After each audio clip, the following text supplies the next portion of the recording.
Tammy Polenz, and I'm the Integration Manager at levelHEADS, Architects and Integrators, and we are here today on Design Plus Build Talk. My guest speaker is Tami Greene, and she is from IKM Architects, and they have two locations. They have a location in Pittsburgh and then one in Cleveland. And the reason why I know Tammy is because we've worked with IKM on some projects for Allegheny Health in the Pennsylvania area. So recently, Tammy and I were at lunch, and she brought up this really interesting topic that I thought others may want to hear about too. And the topic is what women want and how we design spaces differently for men and women. So Tammy, can you tell the viewers a little bit about yourself?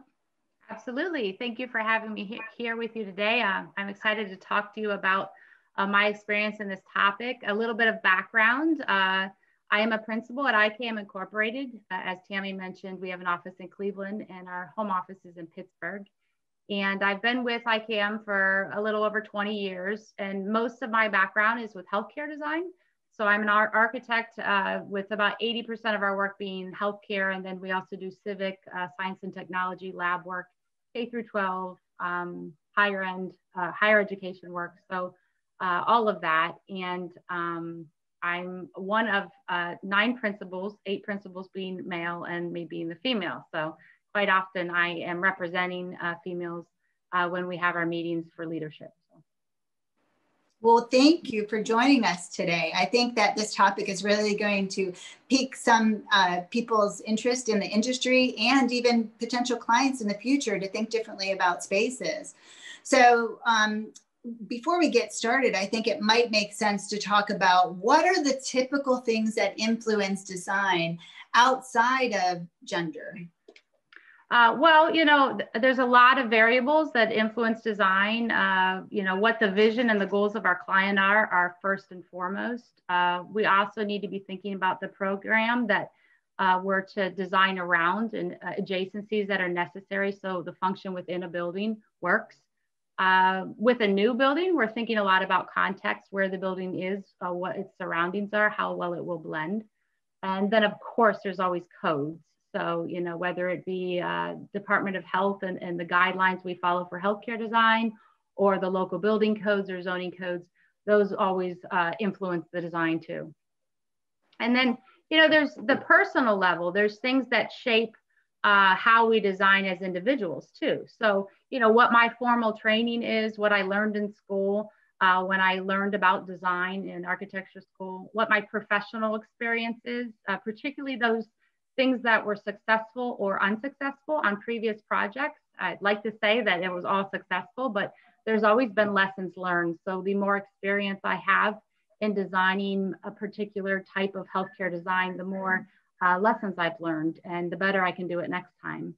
And then my personal experience, you know, as a leader and in communicating with other groups and guiding those user groups and our clients to answer the right questions, I think really develops the design the right way. So how good of a communicator I am and what I can pull out of them at our sessions where we're collaborating on what the design should be will make the most successful design too. So that's a big impact on how I design. Mm-hmm. Yeah, and a lot of that stuff is familiar because I've been in meetings with levelHEADS, and you know, you talk about programming and you talk about space design and you talk about you know, user needs and workflow and all those sorts of things. So when you brought up this topic and you said, you know, there's a gender influence that we really should be considering when people are designing spaces, because there can be some, you know, positive or negative outcomes. I thought, yeah, let's definitely, you know, flesh this out more for other people who may not know about that. So you know, discussed that there are white papers out there and you've done a lot of research, and it gets as deep as talking about the biological influences that space design can have on people. Can you tell us more about that? Well, yeah, I think being a female designer, I was curious to know if I designed differently than my male counterparts. And I also, at the time, I was designing a lot of breast centers. So, you know, that is mostly female patients that are within those breast centers. So I was thinking about, do I design differently as a female, and should I design differently for females? So I started looking into what's out there. And the first thing I found was the biological differences between women and men. And I, as a designer, am most interested in senses. So what do we see? What do we hear? How do we comprehend what we hear? What do we smell? And then how do we process all those outside stimulants in our brain? And how does that influence our preferences? So once I started digging into that, you know, some of those biological differences that I found were, I thought, quite intriguing. For instance, when it comes to vision, women have 2 X chromosomes, which give them a greater variety of cones, which is what perceives color. So it's noticeable how when women describe color, they might say, oh, this is a mauve or a teal or an apple green. And not all, but some men, most men will say it's green, it's brown, it's black. So there's a reason for that, because most women, not all, can see more variation in color than men can.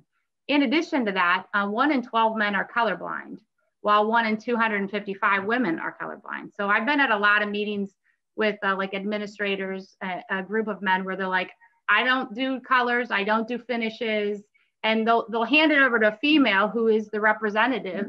And not always, sometimes males are really good at that, to make a decision about the color of a fabric or something like that. So it's interesting, because what I was reading and what I was seeing with our clients were matching along the lines of that. Another thing with vision is women can see a much wider range. They have a greater peripheral range of vision than men. Men can see much further and clearer. So they can focus on an object in the distance much better than a woman could. And these are all generalities. There's always exception to the rules. But, and you know, this goes back to being able to hunt. You know, males were the hunters, females would gather berries. So, you know, being a female gathering berries, I needed to know what shade to grab that wasn't the poisonous berry for my family. So that's what I read. You know, it's based on a primitive characteristics of how we, you know, existed and what traits helped us to survive. I thought that was all very interesting, and it does influence our preferences. So I believe that, you know, there's men are it's proven that men like darker and fewer colors. They prefer straight lines and lack of detail. This is just, you know, what's been gathered through survey. Women gravitate towards rounded lines and shapes, brighter colors, greater level of detail. So me as a designer, I'm going to think about how to incorporate textured wall covering or maybe mosaic tile in a breast center. And then the females will gravitate more to those type of textures than a male would. So in those instances, it does affect design, and those senses and how we perceive those senses make a big difference. I think inadvertently, you've just settled a lot of arguments between husbands and wives when it comes to decorating the house. This information and understanding this, I mean, it's really important for our industry, but I think it's important for the clients also, depending on whether it's users, depending on whether it's a residential project. It could be very helpful for people to understand that, yeah, we do see spaces differently. We perceive them differently. We like to touch different materials, and colors are, like you said, this is why a guy will say it's blue, whereas a woman may say it's aqua. And I always thought, you know, there was other reasons for that, but you've just clarified there's research out there that supports what you're saying. Mm-hmm. Yeah, that's just visual. I mean, there's also like sound, you know, it's been proven that men can hear and perceive one sound at a time. And it, you know, for a long time when my husband, we'd be in the car and I would say something and he turned the radio down, I would think he's overreacting a bit, that I'm interrupting the football game or something like that. And the reality of it is, you know, he's turning that down because he's turning one sound source off to hear and comprehend another. Where a female, particularly mothers who kind of have their brain, you know, there's a reformatting of the brain when they're pregnant. And I'm not a specialist. I don't know a lot about that, but I've heard that. And I know that from personal experience that I can hear, and females can hear, more than one sound source at a time and perceive that. So, you know, I've been at the dinner table where my daughter, son, and husband will all say something at the same time, and I can turn around and answer all three of those questions. Maybe not in great detail, but I have an idea of what they said. But that influences if I'm designing a waiting room for a breast center or a place where there's a lot of females, I'm going to create some distractions for sound, maybe put a waterfall, maybe there's a television or other things. So there's multiple sound sources to distract them from hearing the conversation at the front desk with a patient. So those sort of things do drive how we design also. So interesting facts. Yeah, very interesting. You know, as a mom, you know, some of these things, I think, intuitively, but now, you know, hearing this, like, hey, there's valid research that supports exactly what you're saying. It explains, you know, why we are drawn to certain spaces, or why we can have a lot of things going on, whereas other people can't. And like you said, it's not always specifically gender focused. You know, there's going to be variances even within the genders, but very helpful information. And so when it comes to designing spaces, you were driven by the fact, like, hey, do I design spaces differently? And then what came out of that was like, women experience and men experience spaces differently. So do you see, or have you seen, or did the research talk about how a male or a female architect can create a space that naturally is drawn to a more of a male dominated or female dominated outcome? I think that there's a number of things that drive who we are as designers. I think gender is one of them. So, you know, just how my senses are different than my male counterparts, my background, my education, my experience is different too. So I think that gender is just one piece of that. And we as designers across the board, every individual designer brings something different when they approach a project. So I wouldn't say it's gender driven. I would say it's just really based on what we know, what we've learned, and what we've experienced. So I think that in the end, the talent of a designer counts the most, and what propels them to be successful. But maybe part of that is also being able to read the audience. So I, as a female, can have more empathy, and because of the experience I have had as a female. So one example of being able to identify with who you're designing for is what I have 2 children. So, and, you know, part of that is giving birth. And that's something that, you know, it's just a privilege to be a female and be able to give birth and go through that process. But as I was walking around the hospital with my second child, because my first son was a cesarean and I wasn't going to do a cesarean the second time. So there was a lot of walking involved. So, you know, from about 10 o'clock at night until 4 in the morning, they just kept saying, walk around a little bit more, walk around a little bit more. And so much that my husband made the comment that if he knew he was walking that much, he would have worn different shoes, which I thought was quite a loaded comment when I was in labor. But what I was thinking when I was walking around this hospital was, there is nothing to look at. There's nowhere to go. I literally was in a gown with my IV pole walking the hallways. And I was looking at the experience through a designer's eyes. And I thought, if I ever have the opportunity to design, you know, an obstetric suite, I'm going to put a walking track or some sort of area for mothers to walk. And that, you know, every so many steps, there's a distraction. There's a wonderful piece of art on the wall, or there's a storyboard of, you know, other mothers and their experiences, or something for me to read and look at and be distracted at. And they would be points along the way, milestones on that path. And I might make that, you know, path 20 times in those hours of walking, but it would be much more interesting than having to just walk in a corridor beside all the doors and have nothing to look at for hours. So, but that experience shaped me, because I brought who I was as a designer into that experience, and then came out of it as a mother, having the experience combined. So, you know, I think we all bring, males and females, we all bring our experience and our expertise into the work we do. And it's a blend that's different for every individual. Mm-hmm. That's such a good point. I mean, there's a psychological soothing that can happen if you have some of those distracting and soothing elements that are around. I have an experience where my son gave birth, my son and his wife, you know, gave birth to twins. And in this situation, though we weren't patients, we were family we were the family of a patient. And what we found was it was the same situation that you experienced, where there wasn't a very appealing, I think, decor to be distracting for the mothers and the fathers that were there during this trying, exciting and trying time. But also there seemed to be at the facility that we were at, no consideration for the families as well. So we were all like, had chairs sprawled out and odd configurations because everyone was there overnight. But it just made me think like, or maybe it makes me think now that, did a man design that space because there wasn't consideration for that?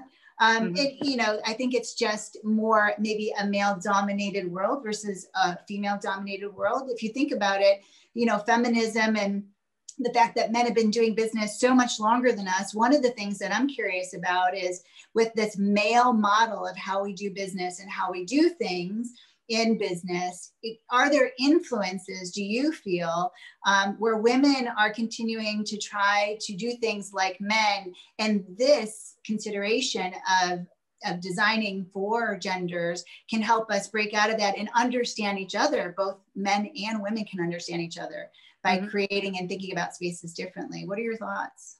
Well, I think that the more females there are in the design industry, and the more we're thinking about targeting the right audience, whether it be males and females, and sort of sprinkling in what is appealing to both genders, the more successful we'll be. I need to rely on my male counterparts in some areas of life because they experience life differently. And I have men in my environments, just like they need to lean on female counterparts to give a perspective like giving birth. Doesn't mean that I have to design that obstetrics wing. But, talking to me and understanding my experience is important to a male designer just as much as talking to someone who is an avid skier because I'm doing a ski resort, right? So I think we just need to work as a team to truly be able to relate to the occupants of the spaces we're designing. Or we have to work as a team to design in industrial design, the packaging for a product that's going to be used by both men and women. And if we target the audience in the right way and we identify with them in the right way, and we as male and female designers work together as a team, we're going to be more productive and successful with the consumer market that we're going after. So I don't know if it's a male-female thing. I can't design better as a female, but I can design better as a team. I really do think that valuing female input and male input equally to target the right audience is how we get to success. I like that. It's really about being a team and being cognizant that there are differences, accepting those differences, and then, creating spaces that are going to be comfortable for all of those that enter that space. It's beautiful. So you started this journey and it was out of curiosity, and you came out on the other end, and it sounds like you learned some things and you approach your career and you approach life very differently. Are there any big lessons through this experience that you've had? Yeah, I have lots of little stories I could share along the way where the light bulb went off a little bit more. I think most of all, I've learned to understand the value of our differences, not even just as it relates to gender, but across the board. There's so many experiences that I have as a female that make me a better designer and colleague and person. I can be the voice in the room though, as a female. And along the way, I sort of started this journey in my profession. I started when I was 23 years old. It was a little more of a male dominated profession, architecture. And then of course, when you go on a construction site, it's still a more male dominated profession there. And I think I jumped into it, with young and naive eyes, and I thought I need to blend. So I tried to be one of the guys as much as possible. And I do feel that I pushed down anything that was overly feminine. And then when I became pregnant and started walking around a construction site, there's nothing more feminine than being pregnant. So I started to think about, I'm a female, I can't hide it. The contractors were all very careful around me. At one point I was on a roof and I was 9 months pregnant. I slipped on ice and the one GC grabbed my hood on my jacket and held me up. And he's like, you shouldn't be walking around here. And he was right. I wasn't offended that he said that. I was 9 months pregnant. I probably shouldn't have been up on a roof.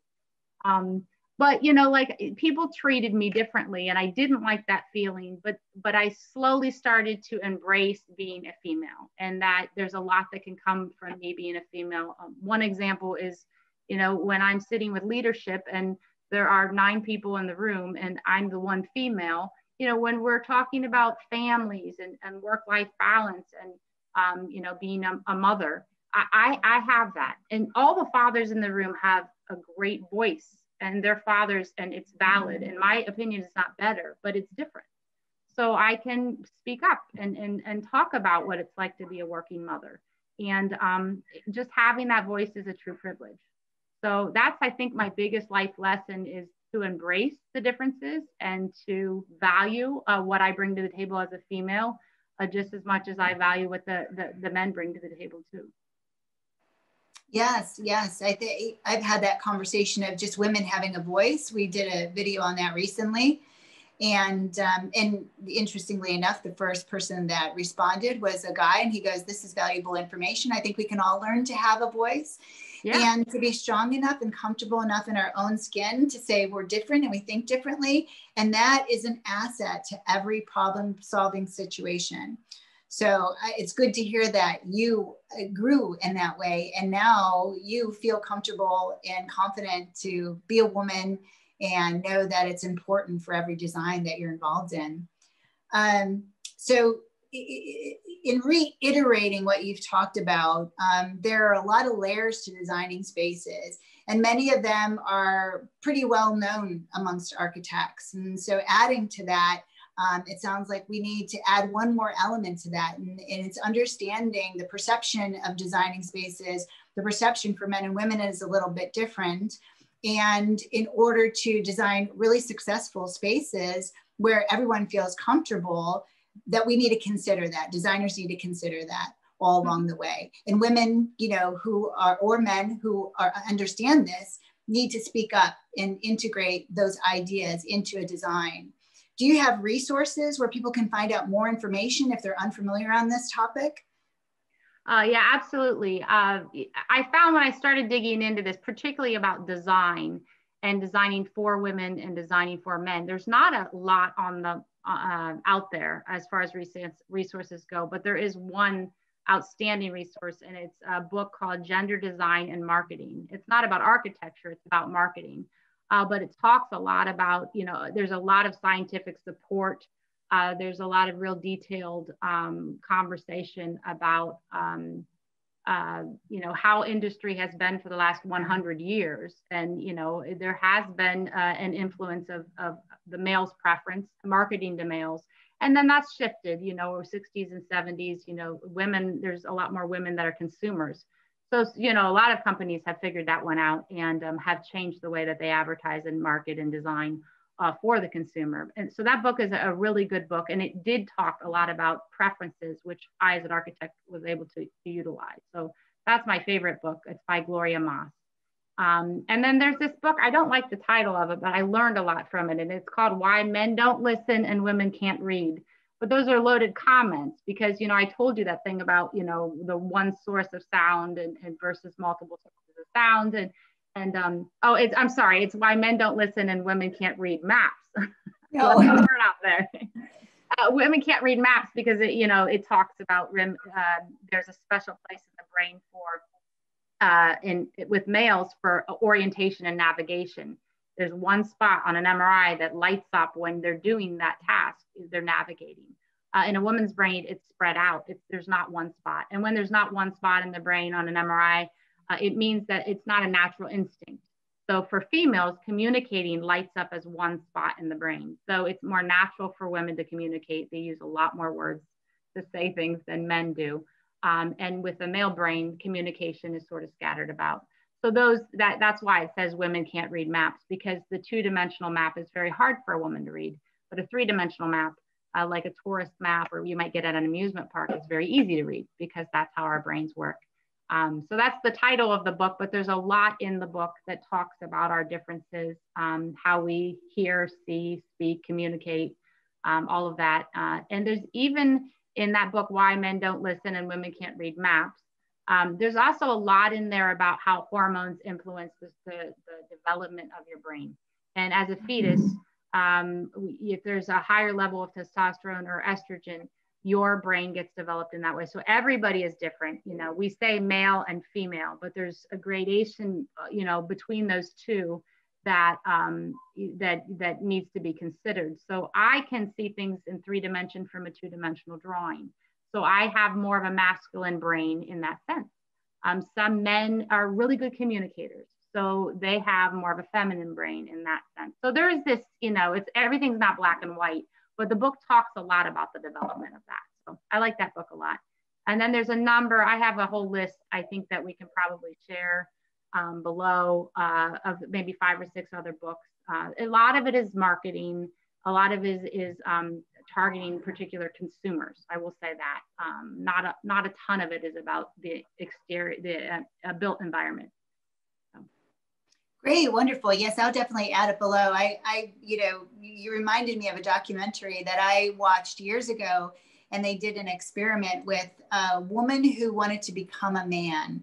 And she went through the hormone treatment. So she did all of these various cognitive tests prior to physical tests, communication tests, how many words did she use when she explained a story, and all of the things that you just said. They showed that once she started receiving testosterone, it literally changed all of those test results. So it's an estrogen testosterone receptor within the brain that triggers certain parts of the brain, and that's why we are different, and that's okay. Being different and combining those differences and coming together and problem solving means that we're going to come up with better solutions for everyone. Absolutely. Tammy, thank you so much for being on this call today. I really appreciate your time. Your expertise, I think, can be very valuable to anyone who watches this video. How can people get a hold of you if they have more questions? IKM is, I'm at the Pittsburgh office at 11 Stanwix at IKM office, but phone number is 412-281-1337. That's our office line. My cell number is 412-855-2911. I know people are like, oh, you're going to give out your cell number, but I give it out to everybody because that's how you get a hold of me if I'm on the road. So I have no problem with people reaching out if they have any questions or want to talk a little bit further on the subject matter. Please feel free to give me a ring. Oh, and my email address is tgreene, Greene, @ikminc.com. Great, thank you so much. I'm going to put that information below with any other links that you give me, social media, LinkedIn. That way people can easily reach out to you. For everyone watching the video today, please don't forget to like our YouTube channel, Veda's Living, like us on our social media sites, Instagram, Facebook, and Twitter. You can reach me via levelHEADS or Veda's Living. And namaste. Have a great day.